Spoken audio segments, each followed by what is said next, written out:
Il y a 4 ans, j'ai commencé à creuser un petit bras de rivière parce que l'eau débordait de la première mare qu'il y avait dans ce champ, qui était là depuis des dizaines d'années, et c'était pour faire plaisir à mes enfants. Puis je me suis aperçu en fait pendant l'été que les arbres qui se situaient autour de la première mare en fait résistaient beaucoup mieux aux épisodes de sécheresse. Donc il y a 2 ans, je me suis dit tiens, et si l'on créait un deuxième point d'eau? Donc c'est ce que vous voyez ici, donc c'est le petit bassin que j'ai creusé à la pelle, hein, sans énergie mécanique. Pour essayer de tenter de creuser, en fait, d'avoir un deuxième point d'eau, une deuxième zone humide, de façon à ce que les arbres résistent mieux aux épisodes de sécheresse. Et puis je me suis dit, tiens, quitte à, pourquoi ne pas continuer la rivière? Donc là, en fait, vous voyez, la rivière, en fait, prend sur le débord du bassin, et puis continue.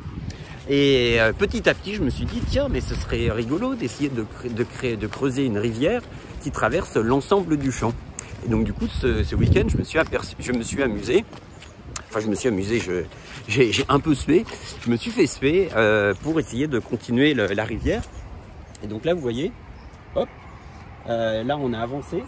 Et je vais vous montrer ce que ça a donné. Donc j'ai été obligé de débroussailler. Et puis vous voyez, petit à petit,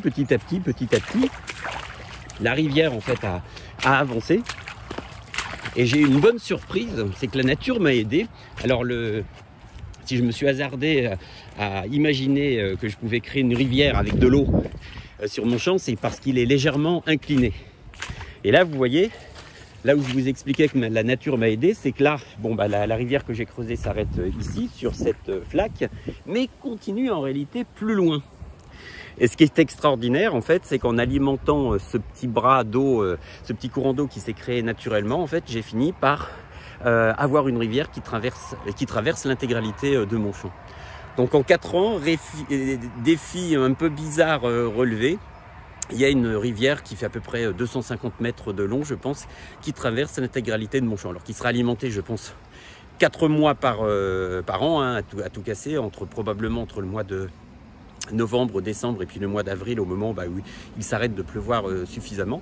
Mais au moins, ça nous aura permis de créer 4 points humides, puisque en fait là il y a une troisième mare qui est en train de se créer, et puis un petit peu plus loin, j'ai créé une retenue d'eau pour permettre à la fois aux arbres autour de s'alimenter, de résister à la sécheresse, et puis aussi aux animaux de bénéficier d'un 4e point d'eau sur notre champ, et puis évidemment la biodiversité de s'épanouir.